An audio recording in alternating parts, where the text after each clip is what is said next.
Hello everyone. Gravitation में ऐसे problems जिनमें कोई पार्टिकल अर्थ के अराउंड या किसी प्लैनेट के अराउंड अगर वो फ्रीली मूव करता है तो ऐसे प्रॉब्लम्स को सॉल्व करने के लिए किन कॉन्सेप्ट्स की हमें ज़रूरत पड़ती है, इस वीडियो में हम उस कॉन्सेप्ट को सीखेंगे और उसके साथ हम एक प्रॉब्लम को भी सॉल्व करेंगे। तो देखिए, सबसे पहले मैं आपको थोड़ा सा प्रॉब्लम के बारे में बता रहा हूँ, इसका सोल्यूशन हम बाद में करेंगे, पहले हम कॉन्सेप्ट सीखेंगे। तो देखिए, इस क्वेश्चन में आपसे ये कहा जा रहा है कि एक पार्टिकल को अर्थ के सरफेस से हमने प्रोजेक्ट किया और उसकी प्रोजेक्शन की स्पीड है √5g(M) ओवर 4 R। यहाँ पर M अर्थ का मास है और R अर्थ का रेडियस है। ठीक है, हमने एक पार्टिकल को अर्थ सरफेस से इस स्पीड से प्रोजेक्ट किया है। ठीक है, अब ये पार्टिकल दो तरह से प्रोजेक्ट किया गया है, एक बार वर्टिकली अपवर्ड और एक बार हॉरिजॉन्टली प्रोजेक्ट किया गया है। ठीक है, तो एक बार वर्टिकली अपवर्ड प्रोजेक्ट किया, एक बार हॉरिजॉन्टली प्रोजेक्ट किया। क्वेश्चन आपसे पूछ रहा है find out the maximum height attend by the particle. ठीक है, तो इस क्वेश्चन को सॉल्व करने के लिए हमें किन फंडामेंटल्स की जरूरत है, पहले हम फंडामेंटल्स सीखते हैं, उसके बाद फिर हम इस क्वेश्चन को सॉल्व करेंगे। हमारे पास जैसे ये अर्थ है और अर्थ के अराउंड एक पार्टिकल फ्रीली मूव कर रहा है। फ्रीली मूव करने का मतलब कि उस पर अर्थ के ग्रेविटेशनल अट्रैक्शन के अलावा और कोई फोर्स एक्ट नहीं कर रहा है। ठीक है, तो देखिए, इस पार्टिकल पे जो फोर्स लगेगा, इस पार्टिकल पे वो अर्थ के सेंटर के तरफ लगेगा और वो हमेशा अर्थ के सेंटर के तरफ ही लगेगा। जैसे पार्टिकल यहाँ पर है तब भी ये फोर्स अर्थ के सेंटर के तरफ है, अगर पार्टिकल यहाँ पर है तब भी फोर्स अर्थ के सेंटर के तरफ है। ठीक है, तो ये फोर्स एफ वेक्टर इस डायरेक्शन में एक्ट कर रहा है। डेफिनेटली ये फोर्स वेरिएबल है, डायरेक्शन में भी और मैग्नीट्यूड में भी। तो देखिए, जब ये पार्टिकल यहाँ पर फ्रीली मूव कर रहा है तो हम ये चाहते हैं कि हम इस पार्टिकल का एंगुलर मोमेंटम अर्थ के सेंटर के अबाउट देखना चाहते हैं। तो देखिए, जब किसी पार्टिकल पर किसी पॉइंट के अबाउट टॉर्क लगता है तो उस पॉइंट के अबाउट लगने वाला टॉर्क उस पॉइंट के about rate of change of angular momentum के इक्वल होता है। तो देखिए स्टूडेंट्स, इस पार्टिकल पे ना हर बार फोर्स सेंटर के तरफ लग रहा है और अगर हम सेंटर के अबाउट बात करें तो इसका आर वेक्टर सेंटर के अबाउट ये वाला वेक्टर है। तो देखिए, आर वेक्टर अवे की तरफ है और एफ वेक्टर टूवर्ड्स है, यानी ये दोनों एंटी पैरेलल वेक्टर हैं। तो अगर हम अबाउट सेंटर ऑफ अर्थ बात करें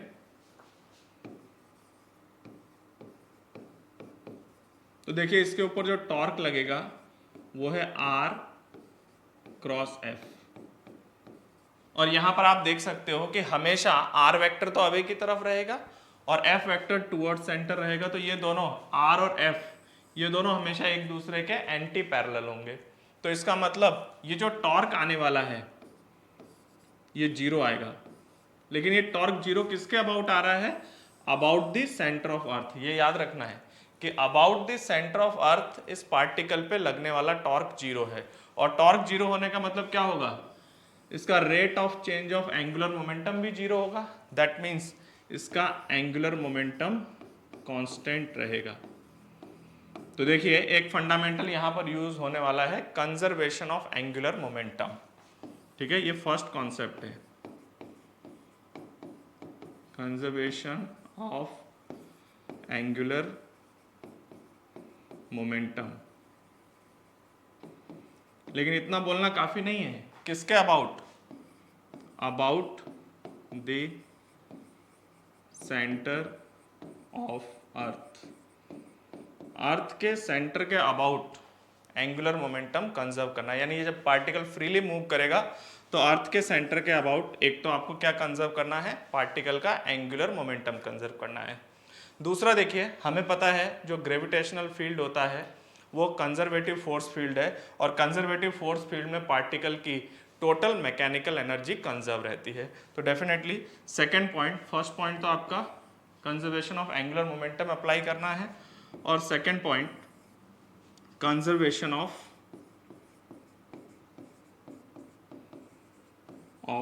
एनर्जी यूज करना है। ठीक है, डेफिनेटली मैकेनिकल एनर्जी कंजर्व करनी है आपको। तो देखिए, ये दो फंडामेंटल यूज होंगे।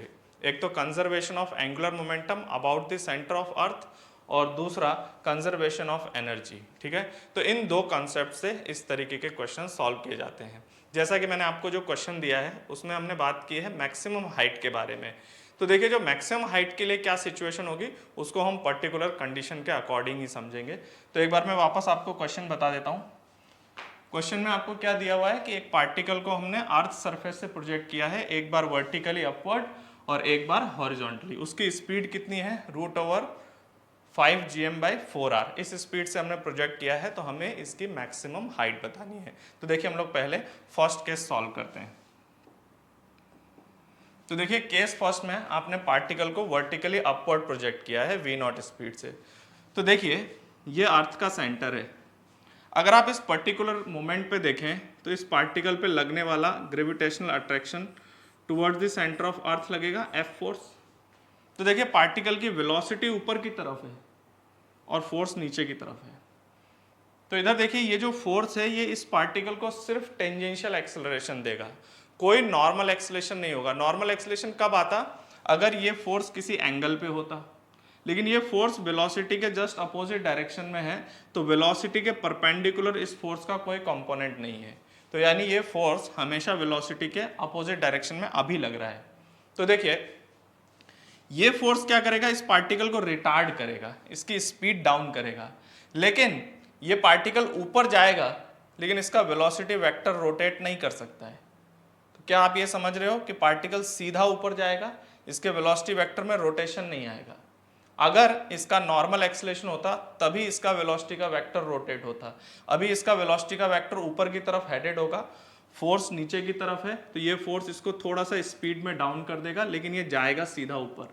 तो जैसे थोड़ी देर बाद ये थोड़ा ऊपर आ गया, यहाँ पर आ गया, तो यहाँ आने पर क्या हुआ, इसकी स्पीड में थोड़ा डिक्रीमेंट हो गया है। तो देखिए अभी भी इसकी वेलोसिटी अपवर्ड है और इसके ऊपर फोर्स डाउनवर्ड मतलब सेंटर की तरफ लगेगा। तो अभी भी वेलोसिटी और फोर्स अपोजिट डायरेक्शन में है, तो ये सीधा ही जाएगा और रिटार्ड होता हुआ जाएगा। तो देखिए ये ऊपर जाते जाते जाते रिटार्ड होते होते जहाँ पर इस पार्टिकल की वेलोसिटी 0 हो जाएगी, ये उस जगह पर मोमेंटरली रेस्ट पर आएगा और उसके बाद ये वहाँ से नीचे आना शुरू कर देगा।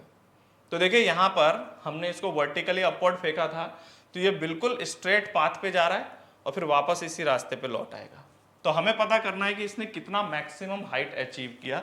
तो पहले हम ये पता कर लेते हैं कि अर्थ के सेंटर से ये कितना मैक्सिमम ऊपर गया है। ठीक है, तो स्टूडेंट्स हमारे पास दो फंडामेंटल हैं, एक कंजर्वेशन ऑफ एंगुलर मोमेंटम, जो कि आप यहाँ पर देखिए हर टाइम पर इसका एंगुलर मोमेंटम 0 है। एंगुलर मोमेंटम क्या होता है, r×m×v। तो देखिए वेलोसिटी ऊपर की तरफ और r भी ऊपर की तरफ ही आएगा। किसी भी पॉइंट पर वेलोसिटी भी ऊपर है और r भी ऊपर की तरफ है, तो r और v दोनों सेम डायरेक्शन में है जाते हुए। तो क्या होगा, ये दोनों पैरेलल हैं, तो इसका एंगुलर मोमेंटम 0 है और वो हमेशा 0 बना हुआ है, तो ये हमेशा ही 0 है। तो यहाँ पर इस इक्वेशन का कोई यूज नहीं रह गया, क्योंकि ये हमेशा ही 0 है और उसको लिखने का अब कोई मीनिंग नहीं है। अब दूसरी चीज, हम इसका एनर्जी कंजर्व करते हैं। तो देखिए ये इसकी इनिशियल लोकेशन है, ये इसकी फाइनल लोकेशन है। तो एनर्जी, टोटल एनर्जी कंजर्व करेंगे, total energy initial equals to total energy final.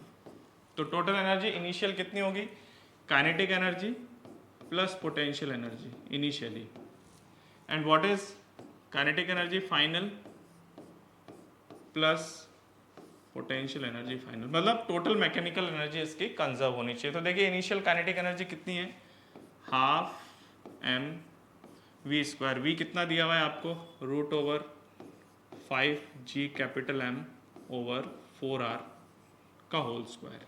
ठीक है, यहाँ पर स्मॉल m जो है वो पार्टिकल का मास ले लिया है मैंने, प्लस इसकी ग्रेविटेशनल पोटेंशियल एनर्जी। तो ग्रेविटेशनल पोटेंशियल एनर्जी कैसे लिखते हैं, मास मल्टीप्लाई बाय ग्रेविटेशनल पोटेंशियल। मैं ग्रेविटेशनल पोटेंशियल इनिशियल वैल्यू लिख रहा हूँ यहाँ पे। ठीक है, अभी हम रखेंगे मास इनटू ग्रेविटेशनल पोटेंशियल से हम मल्टीप्लाई कर देंगे और ये प्रॉपर साइन के साथ आएगा, that is equals to final kinetic energy, तो देखिए मैक्सिमम हाइट वहां पर अचीव हुई है जब इस पार्टिकल की फाइनल काइनेटिक एनर्जी क्या हो गई है, 0 हो गई है, प्लस फाइनल पोटेंशियल एनर्जी, तो m इंटू वी फाइनल, ठीक है। ये v जो है वो ग्रेविटेशनल पोटेंशियल है, इसलिए मैंने g सफिक्स में लिख दिया है कि ये ग्रेविटेशनल पोटेंशियल को रिप्रेजेंट कर रहा है, ठीक है। m इंटू वी से हम ग्रेविटेशनल पोटेंशियल एनर्जी लिखते हैं। तो देखिए इसको सॉल्व करने पर कितना आएगा मेरे पास, लेफ्ट हैंड साइड में आ रहा है 5g capital M small m over 8r plus m into minus g capital M by r, ठीक है। देखिए ये जो अर्थ है वो एक सॉलिड स्फीयर की तरह है, और सॉलिड स्फीयर के बाहर वाले पॉइंट पर जो ग्रेविटेशनल पोटेंशियल का फॉर्मूला होता है that is your minus GM by small r, और यहाँ पर स्मॉल r की वैल्यू अर्थ के रेडियस के बराबर रखेंगे, ठीक है। तो यहाँ पर कैपिटल R गया, that is equals to m into minus g capital M by small r, ठीक है। ये स्मॉल r ये r मैक्स ही है, आप चाहो तो r मैक्स लिख सकते हो, ठीक है। अब देखिए इसको हम लोग सिंप्लीफाई करते हैं, तो देखिए यहाँ से सिंप्लीफाई करने पे कितना आ रहा है, minus 3g capital M small m over 8r that is equals to minus g capital M small m over r max, ठीक है। तो यहाँ से r मैक्स की वैल्यू कितनी आएगी हमारे पास, यहाँ से सॉल्व करने पर r मैक्स हमारे पास आ रहा है 8r बाई 3, ठीक है। तो r मैक्स की वैल्यू आ रही है हमारे पास 8r बाई 3, तो यानी पार्टिकल अर्थ के सेंटर से मैक्सिमम कितना डिस्टेंस जाएगा, 8r बाई 3, ठीक है। तो अगर हम देखें कि मैक्सिमम हाइट कितनी होगी, तो देखिए मैक्सिमम हाइट की वैल्यू आएगी, सेंटर से कितनी डिस्टेंस है 8r बाई 3, तो सेंटर से 8r बाई 3 है, तो उसमें से कैपिटल R माइनस कर देते हैं, हमारे पास हाइट आ जाएगा। तो this value would be 8r by 3 minus of R and that is your 5r by 3, ठीक है। तो अर्थ के सरफेस से पार्टिकल एट मैक्स इतने हाइट पर जाएगा, ठीक है। याद रखिएगा स्टूडेंट्स, एक इक्वेशन तो हमने एनर्जी कंजर्वेशन का यूज किया है, दूसरा एंगुलर मोमेंटम, हालांकि उसका यहाँ कोई यूज नहीं हुआ इसलिए हमें लगता है कि शायद हमने इसके बारे में सोचा नहीं, लेकिन ऐसा नहीं है, इसका एंगुलर मोमेंटम हमेशा ही 0 है।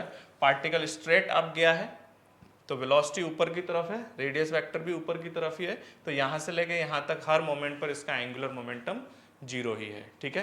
अब हम लोग इसका नेक्स्ट केस सॉल्व करते हैं। नेक्स्ट पार्ट में हमने पार्टिकल को अर्थ सरफेस से हॉरिजॉन्टली प्रोजेक्ट किया है, ठीक है। जैसे यहाँ पर ये वर्टिकल है, तो यहाँ पर हमने इसको हॉरिजॉन्टली प्रोजेक्ट किया है, मतलब tangential to the earth surface, ठीक है। तो हमें बताना है इस सिचुएशन में ये कितना मैक्सिमम हाइट अचीव करेगा। तो देखिए सबसे पहले हम ये पता लगाएंगे कि इस पार्टिकल का पाथ कैसा होगा। तो डेफिनेटली आपका पार्टिकल एस्केप नहीं कर रहा है, जैसा कि हम पिछले पार्ट में भी सॉल्व कर चुके हैं, उसने कुछ मैक्सिमम हाइट गेन की थी। अगर एस्केप करना होता तो पिछले पार्ट में ही एस्केप कर जाता। तो देखिए पार्टिकल एस्केप नहीं किया है, यानी ये अर्थ के अराउंड बाउंड ऑर्बिट में है, और अगर अर्थ के अराउंड इसका ऑर्बिट बाउंड है तो इसके पास दो तरीके के केसेस बनते हैं, या तो ये सर्कुलर मोशन करेगा या फिर ये एलिप्टिकल मोशन करेगा। तो देखिए हमने इस पार्टिकल को जहां से प्रोजेक्ट किया है, अर्थ के सेंटर से जो ये रेडियस वेक्टर बन रहा है, ठीक है, इसके परपेंडिकुलर हमने इसको प्रोजेक्ट किया है। तो पहले हम ये देख लेते हैं कि क्या ये सर्कुलर मोशन तो नहीं कर रहा कहीं। तो देखिए सर्कुलर मोशन करने के लिए इसका रेडियस कैपिटल R होगा, तो कैपिटल R के करस्पॉन्डिंग अगर ये सर्कुलर मोशन कर रहा है तो हमें ये पता होना चाहिए कि सर्कुलर मोशन के लिए यहाँ पर इसकी स्पीड ऑर्बिटल स्पीड के बराबर होनी चाहिए। तो देखिए यहाँ पर ऑर्बिटल स्पीड इस कैपिटल R रेडियस पर कितनी होती है, √GM बाई कैपिटल R। अब देखिए ये जो स्पीड है ये इससे ज़्यादा है, तो डेफिनेटली ये पार्टिकल आपका यहाँ पर सर्कुलर मोशन परफॉर्म नहीं कर रहा, तो ये एलिप्टिकल मोशन परफॉर्म करेगा। तो देखिए किस तरीके से इसका पाथ होगा।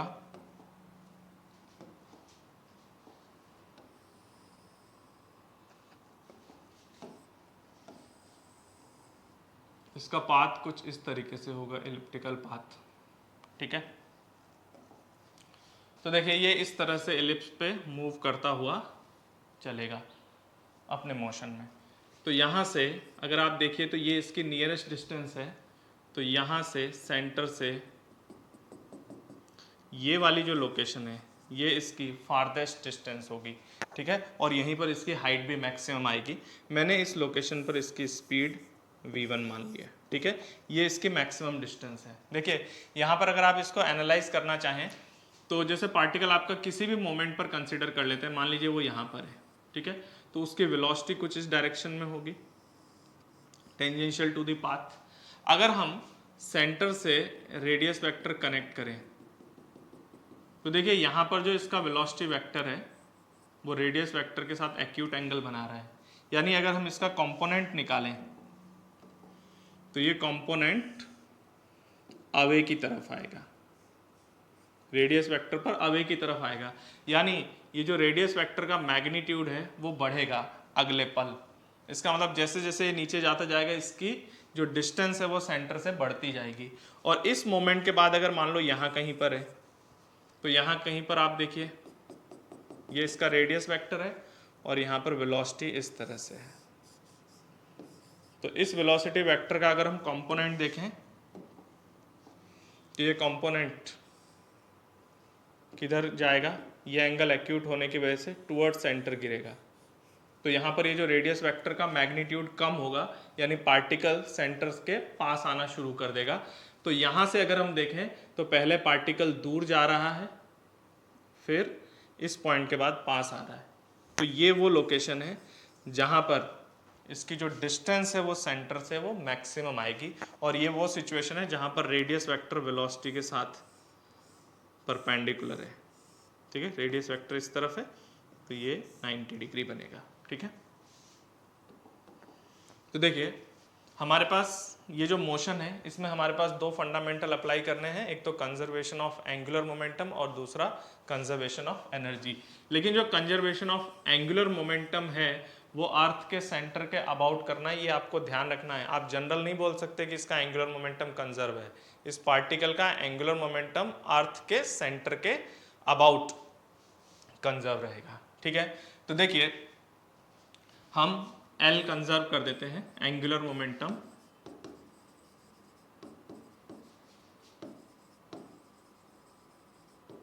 ठीक है, कंजर्व कर रहे हैं about the centre of earth, about centre of अर्थ। तो स्टूडेंट्स जो एंगुलर मोमेंटम होता है वो कितना होता है, that is your R cross MV, ठीक है। मैंने डायरेक्ट यहाँ मैग्नीट्यूड ही लगा दिया है, तो चलिए ये मैग्नीट्यूड निकाल लेते हैं। कितना आएगा मैग्नीट्यूड की value, that is your MV into R sine theta. तो ये R साइन थीटा क्या होता है, जो मोमेंटम का लाइन ऑफ एक्शन है उस पर जो इस पॉइंट से परपेंडिकुलर डिस्टेंस आएगा वो R साइन थीटा होता है। तो देखिए इसका इनिशियल मोमेंट पर R साइन थीटा की वैल्यू, क्योंकि यहाँ पर भी एंगल 90 डिग्री है और यहाँ पे भी एंगल 90 डिग्री है, तो यहाँ पर R साइन थीटा की वैल्यू कैपिटल R है इनिशियल लेवल पे। तो इनिशियल इसका एंगुलर मोमेंटम है mv0 into capital R। Capital R जो है वो इसकी आर्म हो गई, ठीक है। उसके बाद फाइनल सिचुएशन ये वाली है, इस जगह पर इसका एंगुलर मोमेंटम आएगा m इंटू वेलोसिटी मैंने माना है v1 इंटू स्मॉल r, ठीक है। स्मॉल r मैंने मान लिया कि इसके सेंटर से ये जो मैक्सिमम डिस्टेंस है इसी को मैंने स्मॉल r मान लिया है, ठीक है। तो एक हमारे पास कंजर्वेशन ऑफ एंगुलर मोमेंटम आ गया है। तो रिलेशन है √5g capital M by 4r, small m मैंने कैंसिल आउट कर दिया, into capital R, that is equals to v1 into small r। तो यहाँ से सॉल्व करने पर हमारे पास v1 की वैल्यू आएगी, that is √5g capital M R, ठीक है, अपॉन 4, ठीक है, इंटू 1/r, ठीक है। तो ये हमारे पास v1 की वैल्यू आ गई है, ठीक है। इसके बाद नेक्स्ट हमारे पास इक्वेशन आएगी कंजर्वेशन ऑफ एनर्जी। ठीक है, क्योंकि ग्रेविटेशनल फील्ड कंजर्वेटिव नेचर का होता है। तो देखिए कंजर्वेशन ऑफ एनर्जी की इक्वेशन क्या होगी। तो सबसे पहले इनिशियल काइनेटिक एनर्जी कितनी है, तो half m V naught square, मैं वी नॉट की वैल्यू रख दे रहा हूँ √5g capital M over 4r का होल स्क्वायर, प्लस यहाँ पर देखिए ये काइनेटिक एनर्जी है इनिशियल। अब इसकी इनिशियल पोटेंशियल एनर्जी कितनी होगी, तो m into initial potential. Initial potential बताइए, सेंटर से डिस्टेंस कैपिटल R है, that is -g capital M by capital R, that is equals to final kinetic energy is your half m v1 square, ठीक है, and final potential energy plus m into -g capital M over small r, ठीक है। तो ये हमारे पास energy conservation का expression है। ये इनिशियल पोटेंशियल एनर्जी है, ये फाइनल पोटेंशियल एनर्जी है, और ये फाइनल काइनेटिक एनर्जी है। तो टोटल मैकेनिकल एनर्जी हमने कंजर्व कर दिया है, initial mechanical energy equals to final mechanical energy. अब हम लोग इसको सिंप्लीफाई कर लेते हैं, यहाँ से हमारे पास स्मॉल r की वैल्यू आ जाएगी। तो देखिए कितनी आएगी स्मॉल r की वैल्यू, तो हम लोग सब्स्टिट्यूट कर लेते हैं। तो देखिए इसको सॉल्व करने पे आ रहा है मेरे पास 5gm small m over 8r minus gmm over capital R, that is equals to half m। v1 की वैल्यू है हमारे पास, v1 स्क्वायर की वैल्यू रख देते हैं 5g capital M capital R over 4 into 1/r square, ठीक है, minus g capital M small m over small r। बस इसको सिंप्लीफाई करना है, यहाँ से सिंप्लीफाई करके आप स्मॉल r की वैल्यू निकाल सकते हैं। तो देखिए सिंप्लीफाई करता हूँ क्या आएगा सिंप्लीफाई करने पे, तो इधर लेफ्ट हैंड साइड में आ रहा है -3/8r, ठीक है, ये हमने कैंसिल आउट कर दिया, ठीक है। तो यहाँ से सॉल्व करने पे आ रहा है -3/8r, that is equals to 5/8r square into capital R minus of 1/r, ठीक है।